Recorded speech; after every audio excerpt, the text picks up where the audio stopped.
Hello, good morning. Let me do a short update for my English community, which I hadn't been able to serve adequately over the last 18 months. Now, we are in a situation where lots of you might ask, are we in the right place? Are we in the right country? Shall I invest? Shall I hesitate? Is the environment healthy and a growth environment?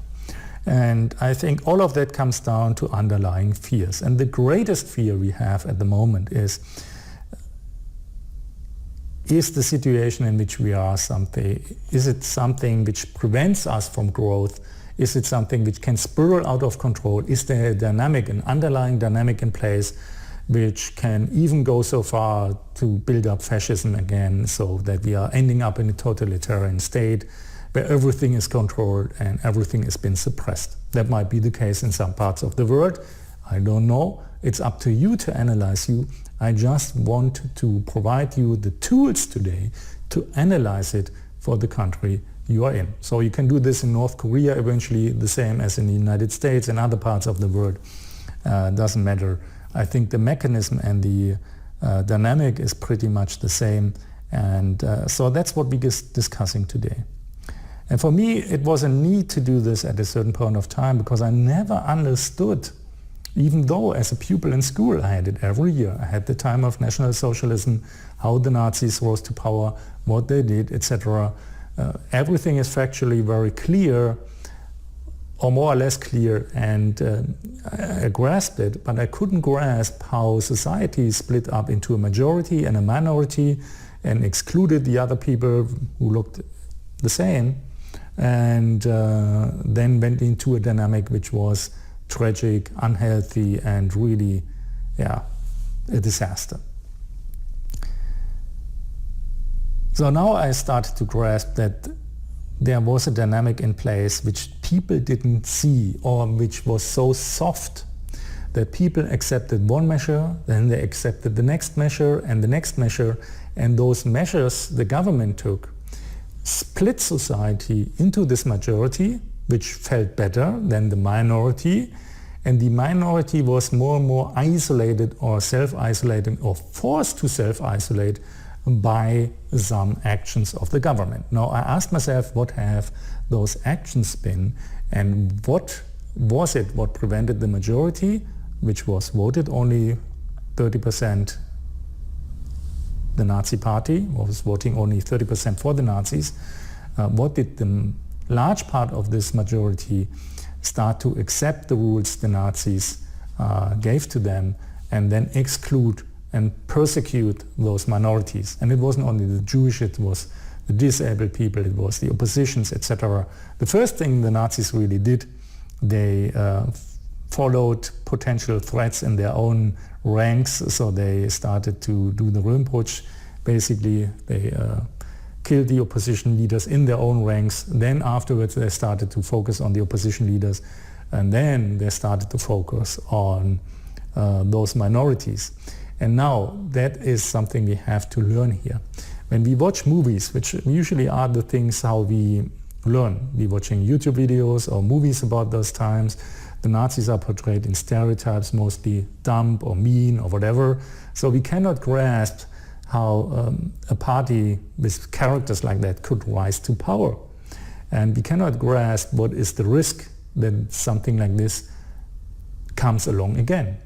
So when we look at the German Constitution, for example, which was especially built to prevent the rise of a dictatorship, totalitarianism, or fascism ever again, then we see where we have to look at. There are certain rules, certain laws, Grundrechte, basic laws, which never should be abandoned, because once we do that, there is a risk we creating a dynamic which then has been accepted. A majority of people rises up and excludes a minority, and then we having a self-fulfilling, self-accelerating dynamic again, potentially. So they put laws into place to prevent this. And of course, governments have the need for exceptions to those laws in certain situations, emergency situations. And usually what has happened in Germany over the period of time was, for example, the military wasn't allowed to help Then there were flooding catastrophes, and one of the state chancellors, he called up the military, said, hey, people are drowning, you have to come here. I take responsibility. The military came, and afterwards the lawmaker came and said, hey, we have to make an exception. That was illegal, but at that time we cannot complain about that. So they have to make exception from those rules. And as more exceptions we do, as more the risk we have, we're falling back into those old patterns. Now the governments would say, we are more educated, we know more about this, it will not happen, but who guarantees that? That is the big question. So I looked up the laws which they have established in the 30s. So this is something we have. We have the legal framework which was generated for excluding minorities. And the historians put it in three phases: phase of exclusion, phase of concentration in camps or in ghettos, and then phase of extinction, basically the phase of the genocide. That's how historians categorize those three phases. Now remember, when we learn from movies, that's a very compressed time frame. It's 2.5 hours. Now this take place in real time over a period of 8 to 10 years. And so there was a lot of things the Nazi regime could do to win over the majority, exclude the minority, and then putting their evil plan into place. That's something we have to remember. The films have the necessity to bring something in 1 hour or two, while the things happened over a long period of time so that people could get accustomed to it. That's the first lesson I took from it. Now I put the laws into place, and I was writing about it. And then I have to, or had to look up the things which are already the basic laws, which are currently more or less, there are certain exceptions for certain groups, etc., which is widely accepted. These are the yellow things. So we have a lot of laws here, which the Nazi Party put up until the 40s to put their agenda into place. The first thing wasn't the law. Basically, it was just the call for the boycott of the Jewish shops. And then afterwards, they put things into legal matters. They put it really into laws. And I think that's the next thing we can learn. Once you see in a country that there are laws to exclude certain minorities from certain things, you are already in the dynamic. Depending on how many laws are there and how many exclusions, you know that there's already a group which is having more rights than another group, and the group which doesn't have rights is being excluded more and more.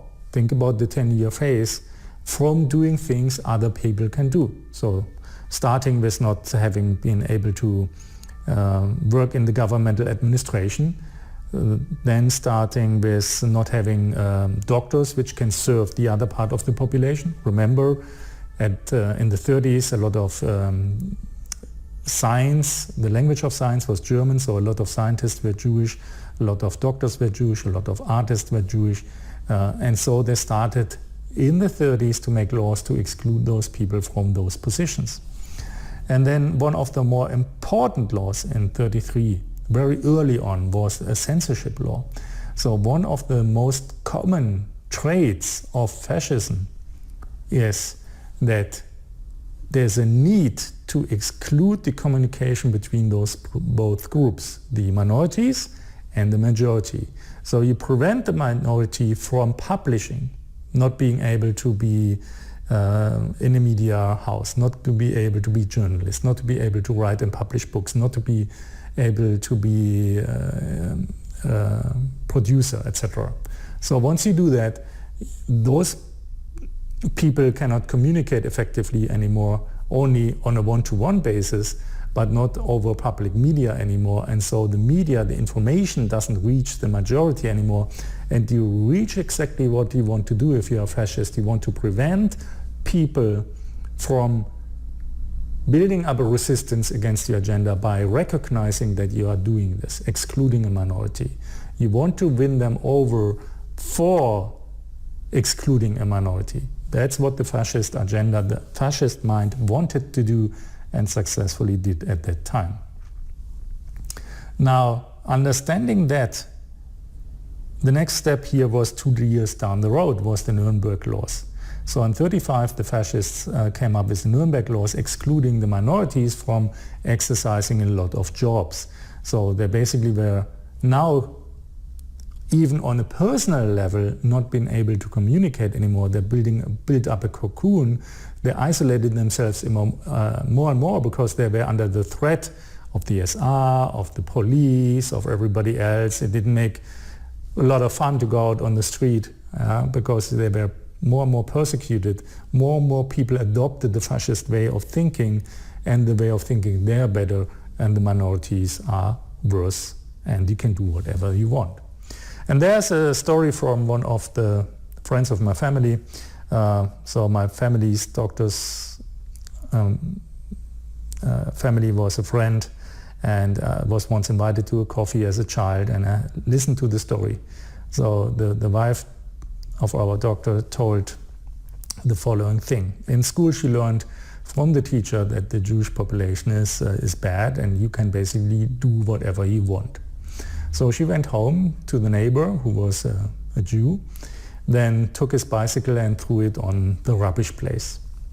Now she went home very proudly because she did what the teacher said to her, and then her father slapped her face. At that time that was a normal kind of punishment.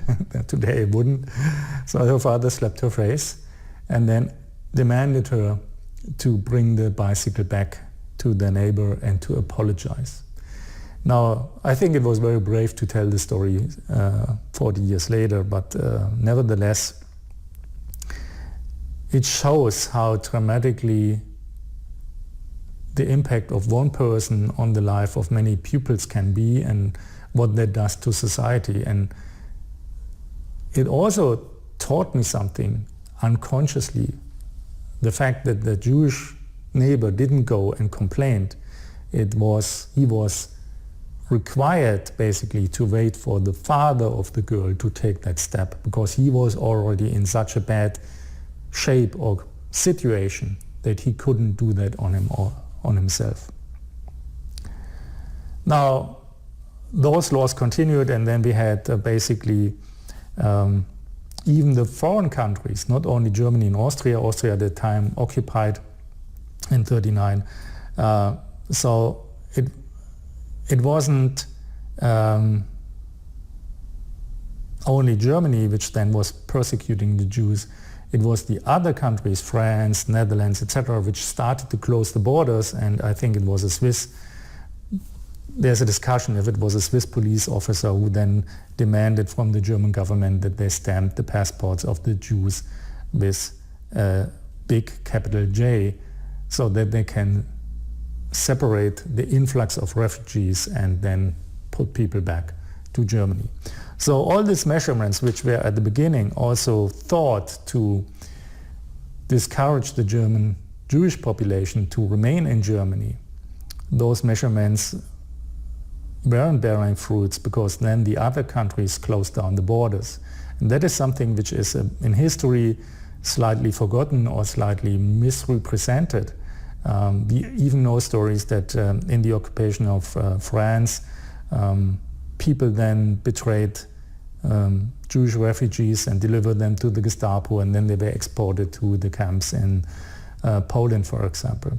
So the situation was very dire because there was no way out, and more and more of the repression took place. Then they had to deliver their wealth. There was one law where they had to first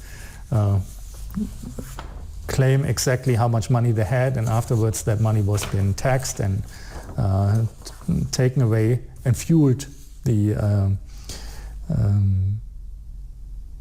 further fueled the Nazi agenda, basically. And then in 1941 we basically had the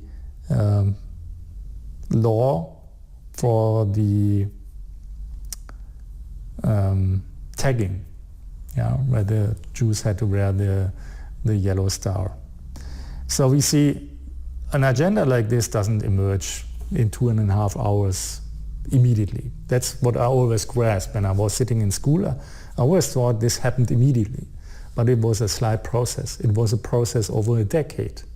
And it was a process which isolated one group, and by that isolation by preventing people from interacting, it made those ones in the society which were first in a resistance even to the fascist state, it made them going along with it. And that is something I think you can observe in any kind of dictatorship. You just need to look at the laws. So you see if they exclude certain minorities, if they make laws to exclude people from interacting, if they make laws from people publishing opinions, or if they make laws that the majority can access these published opinions. If that is happening, then definitely you're going into the spiral, which can then, into this dynamic, which can spiral out of control. And if that happens, then you have no chance for escaping. So another lesson we learn here is you have to look at the very early signs, the very early warning signs of this to happen. Now in Germany, I guess it can't happen because the constitution is very tough, and we also have a constitutional law court which should prevent the government from taking this kind of exclusive actions. If that would ever happen, that the court, the judges, would then attribute to an agenda like this. So the lawmaker makes a law which excludes certain parts of the population, let's say healthy ones, for example. Yeah, you could, just an example, you take healthy population which never went to the doctor the last 10 years, and you say, well, that's a minority we don't want to have. Could be, huh? No, who knows? Then you would eventually have the need of the judicial system to support this kind of laws. When that would happen, it would be time to think about what you're doing. I don't think this is ever going to happen. Now, the next thing which has to take place is that the executive powers, the police, the secret services, etc., are then prosecuting minorities, are prosecuting opposition, prosecuting anybody who has different opinions and ideas. So you have three parts which have to take place. You have the leading is basically the executive force putting power onto children, old people, everybody who is basically freedomly demonstrating. That has happened in those times. Then the next part is the judicial system has to succumb to the lawmaker and driving the lawmaker also to publish laws, though they can apply those laws then followingly, and helping and aiding in the execution, isolation of minorities. And once that happens, then the way to fascism has been paved and the dynamic is most likely spiraling out of control. Now, that was basically a small history lesson. I think the fathers of the German constitution, they were very well aware. They looked at the laws and they said these kind of laws are mandatory, we cannot change them. We put them into a constitution and only in very certain situation we should be able to abandon those laws or exclude those laws. But that should be an exception.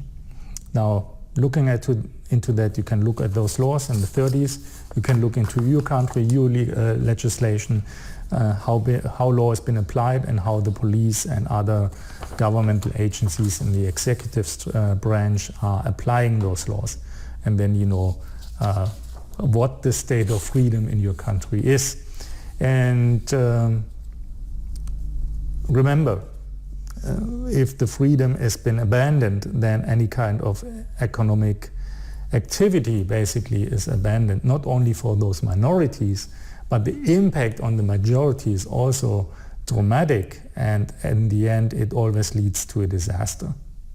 Yeah. The Nazis at the end were running away from prosecution, fleeing, and I think that is the lesson we can take. At the end of the day, nobody mean and escapes karma and punishment. That's it for today. Thanks for watching. Hope you enjoyed this, and see you soon.